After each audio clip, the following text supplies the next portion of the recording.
yang sangat menarik, yaitu tentang organisasi modern pertama di Indonesia, yaitu organisasi Budi Utomo ya.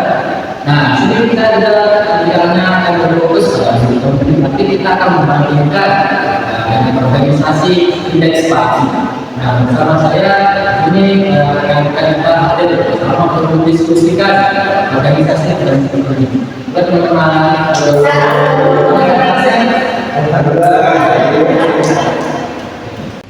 Oke, jadi kita mulai dari yang dasar dulu ya. Kita latar belakang dari organisasi Budi Utomo ini. Sebelumnya latar belakang berdirinya Budi Utomo ini sangat menarik teman-teman sekalian, bahwa Budi Utomo ini lahir dari ada sebuah wabah penyakit yang melanda Pulau Jawa di sekitaran tahun 1850-an, hingga pada tahun 1851 itu kolonial Belanda, pemerintah Belanda itu berinisiatif untuk mencari sebuah pengobatan. Kan pengobatan itu dari dokter, tetapi kalau Belanda itu nyewa di Eropa untuk menyewa dokter, berarti dia harus mengeluarkan uang yang banyak. Nah, pinternya kolonial Belanda ini, dia mendirikan sebuah lembaga pendidikan yang bernama Skopje pada tahun 1851 ini, agar biaya yang dikeluarkan untuk menyewa dokter dari Eropa itu bisa diefisiensi, sehingga pada tahun 1851 itu didirikanlah sebuah lembaga pendidikan dokter yang bernama Skopje. Nah, inilah cikal bakal lahirnya pergerakan Budi Utomo ini. Skopje ini lahir dari sebuah wabah yang terjadi di Hindia Belanda yang sekarang dinamakan Indonesia. Dahulu pada sekitar tahun 1850-an terjadi wabah melanda khususnya di Pulau Jawa, sehingga nih kolonial Belanda itu berinisiatif untuk mengobati wabah tersebut. Tetapi di sini masalahnya, Belanda itu tidak mengurusi, sehingga kalau dia nyewa dokter dari Eropa itu berarti dia mengeluarkan uang yang banyak, sedangkan kan dia niatnya mau menguasai.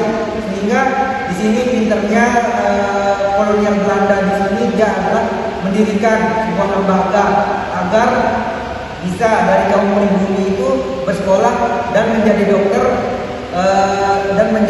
sehingga biaya yang seharusnya untuk menyewa dokter dari Eropa itu berkurang.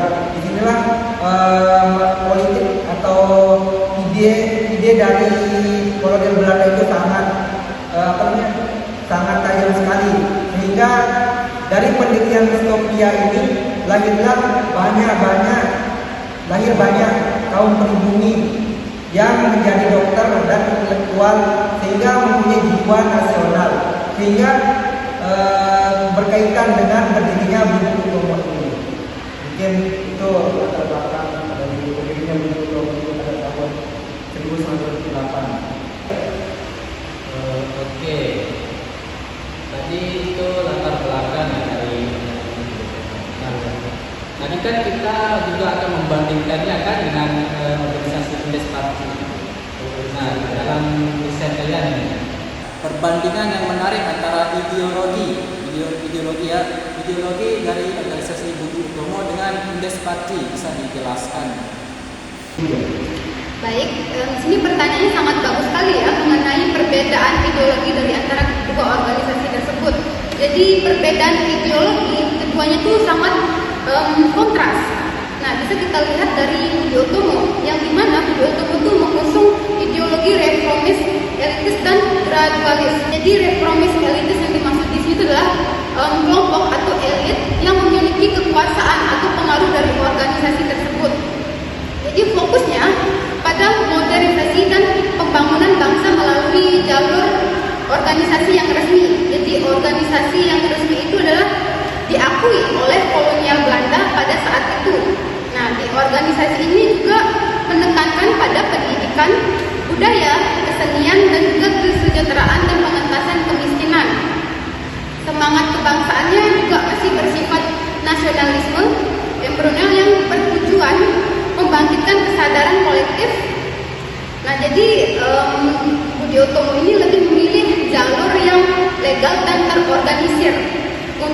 memperjuangkan kemajuan bangsa bukan melalui pemberantasan atau gerakan bawah tanah. Oke, dari katanya dari saudari Lara ya, katanya Anda ini mengkaji yang berfokus pada basis massa. Nah, bisa tidak dijelaskan bagaimana perbandingan basis massa Bodio dan indeks partai ini? Nah, ini yang menarik dalam riset kami. Keduanya itu sama-sama didirikan dan digerakkan oleh kaum intelektual terpelajar. Budi Utomo didirikan oleh mahasiswa Stopias, dan sedangkan indeks partis itu didirikan oleh 3 serangkai, yaitu Ki Hajar Dewantara dan Dr.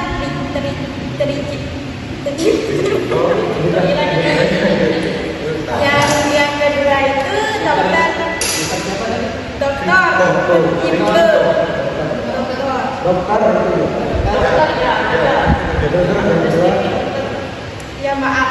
Yang kedua itu Dokter Tricipto Kusumo.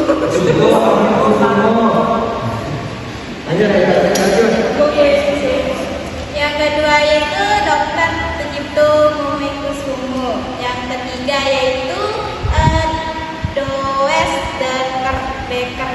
Itu kan namanya? Ya. Nah, mereka juga tokoh yang terpelajar dan kritis ya dalam terhadap kolonial. Keduanya itu juga menarik dukungan masyarakat yang merasakan diskriminasi kolonial. Begitu teman-teman. Oke, dari riset kalian ini, kalian juga mengkaji perbedaan metode perjuangan kedua organisasi ini. Bisa menjelaskan? Seperti yang sudah saya jelaskan tadi tentang Budi Utomo kan, di sana Budi Utomo itu kan menggunakan jalur yang perlahan, tenang. Nah, adapun indeks parti ini itu berlawanan atau berbeda dengan Budi Utomo. Indeks parti ini lebih memilih jalur yang radikal dan politis. Mereka tuh secara tegas menuntut kemerdekaan dan kesetaraan ras dengan dengan pendekatan politik yang berani dan lintas etnis. Jadi mereka tuh kayak benar-benar barbar lah bahasanya, benar-benar menuntut keadilan, menuntut kemerdekaan dan kesetaraan ras dengan kesetaraan ras kepada kolonial Belanda.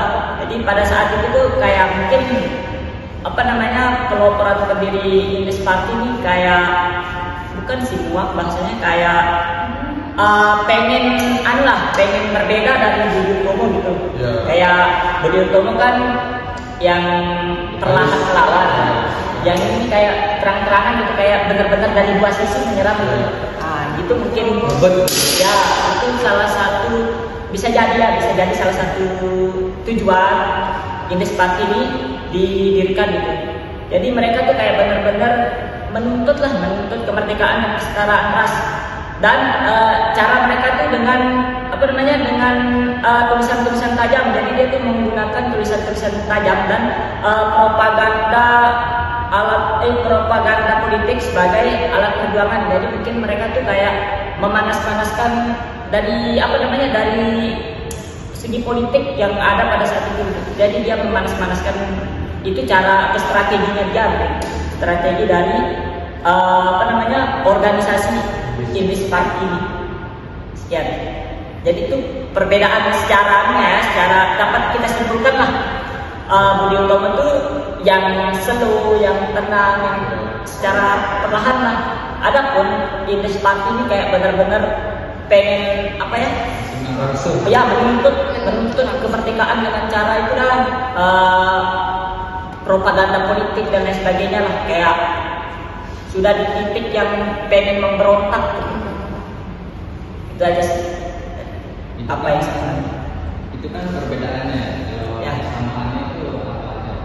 Nah, setelah kita membahas tentang perbedaan dari Budi Utomo dan Indes Pati dari segi metode, di sisi lain juga mereka juga punya persamaan tentunya kan, punya persamaan. Di mana Indes Pati kedua organisasi ini, yang dimana Budi Utomo itu moderat kooperatif dan Indes Pati itu radikal non kooperatif.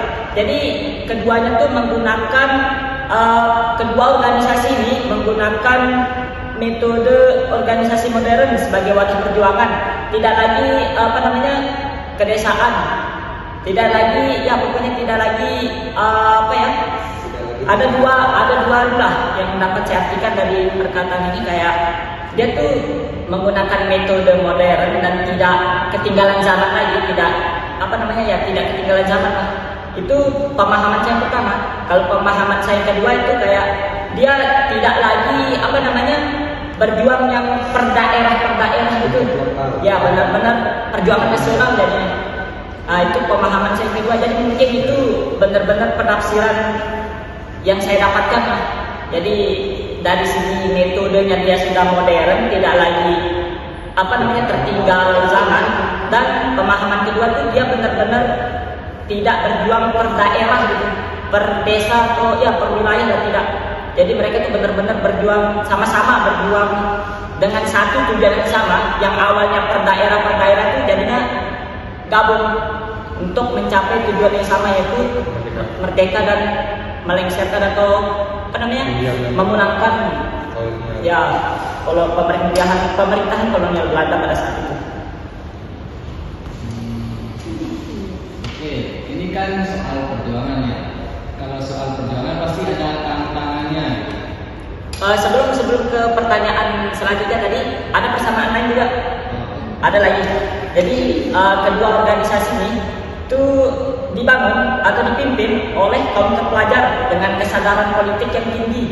Jadi kedua organisasi ini benar-benar tidak dipimpin oleh sembarang orang lah. Jadi mereka benar-benar kaum terpelajar dengan yang mempunyai kesadaran politik yang tinggi. Jadi mereka punya insting lah tentang apa yang seharusnya dilakukan dengan situasi yang ada pada saat itu. Jadi mereka punya arah gitu. Jadi punya kemampuan untuk mengatur warga-warga atau masyarakat atau pribumi pada saat itu. Jadi mereka tidak sembarang lah yang menjadi pemimpin dari kedua organisasi ini. Jadi dan tambahannya itu keduanya menempatkan pendidikan, persatuan dan kesadaran rakyat sebagai aspek penting membangkitkan nasionalisme. Jadi mereka tuh benar-benar punya punya pendirian lah, punya asas, punya pokoknya punya tujuan dan cara untuk mencapai tujuan itu. Jadi ada pegangan lah yang dia tuh kayak kalau kita sudah pegang ini akan mudah lah untuk mencapai kemerdekaan itu, dengan cara yaitu mempersatukan rakyat atau pribumi pada saat itu yang mungkin masih minim lah pendidikan dan lain sebagainya. Makanya organisasi ini ada itu dengan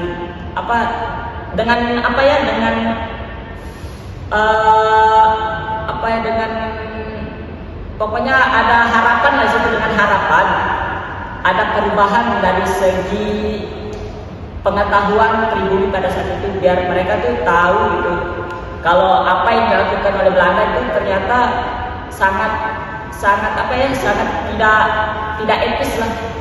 Biar mereka tahu gitu ternyata mereka tuh lagi ditindas lagi apa. Walaupun mungkin secara fisik mereka tuh sudah merasakan ya, tapi mungkin mereka tidak tahu cara untuk untuk menyuarakan kalau dia tuh tersiksa gitu. Jadi mungkin dengan pendidikan dia bisa sedikit melawan dengan apa yang sudah dia pelajari dari organisasi ini, dengan tujuan yang sama lah organisasi ini. Berarti itu bagian dari strategi mereka ya? Ya, strategi mereka tuh yang pertama, strategi mereka tuh untuk strategi apa ya, bukan strategi, kayak bener-bener tujuan mereka tuh satu gitu. Tujuan utama mereka yang untuk memerdekakan bangsa dan memulangkan kolonial Belanda yang ada di Indonesia pada saat itu. Jadi mereka tuh kayak benar-benar menyusun strategi saling melengkapi, yang satunya dari segi dari sumber daya manusianya, yang satu kayak benar-benar pengen langsung memberontak gitu.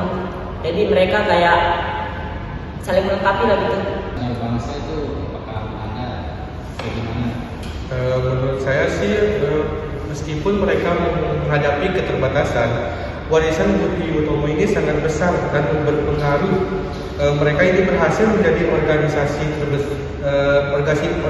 pertama dengan organisasi yang terstruktur, rapi, dan sistematis. Berbeda dengan perkumpulan tradisional lainnya, visi mereka ini bukan hanya melalui pendidikan, tetapi juga melalui pertanian, perdagangan, dan industri yang komprehensif pada masa saat itu. Jadi yang bisa kita dapatkan dari organisasi Budi Utomo ini adalah contoh nyata bagaimana pendidikan itu bisa menjadi awal dari sebuah perubahan. Nah, organisasi ini kan ada dari semangat para pelajar ini membangun bangsa lewat ilmu dan pengetahuan. Nah, bukan lewat kekerasan misalnya. Mereka juga percaya bahwa dengan belajar dan juga bersatu kita bisa menciptakan atau melawan ketertinggalan dan menciptakan masa depan yang lebih baik. Mengingatkan kita bahwa perubahan itu tidak selalu dimulai dari dari hal yang besar gitu, tapi dari semangat untuk terus berkembang. Nah, untuk itu teman-teman, mari kita terus belajar gitu, bergerak bersama dan menjadikan pendidikan sebagai kekuatan kita untuk membangun Indonesia yang lebih maju. Nah, terima kasih kepada kelima narasumber dari peneliti Universitas Mataram yang dimana telah membahas organisasi Budi Utomo ini secara mendalam dan mendapatkan banyak hal, banyak pelajaran, banyak pembelajaran bagi kita semuanya. Dari diskusi ini kita bisa memahami bahwa Budi Utomo itu kan bukan sekedar organisasi biasa, mereka adalah istilahnya katalisator lah kebangkitan nasional yang membuktikan bahwa organisasi sederhana juga bisa menumbuhkan sesuatu hal yang besar gitu. Nah, walaupun memiliki keterbatasan dalam basis massa misalnya dan segala macam yang kita bahas tadi, warisan Budi Utomo juga tetap hidup dalam semangat kita kan, walaupun organisasi ini dapat menumbuhkan atau mencerdaskan kehidupan bangsa kita dan membangun Indonesia yang lebih pendidikan serta organisasi yang terstruktur. Oke, terima kasih kepada teman-teman yang sudah menonton. Terima kasih telah menyimak kami yaitu podcast Jeda.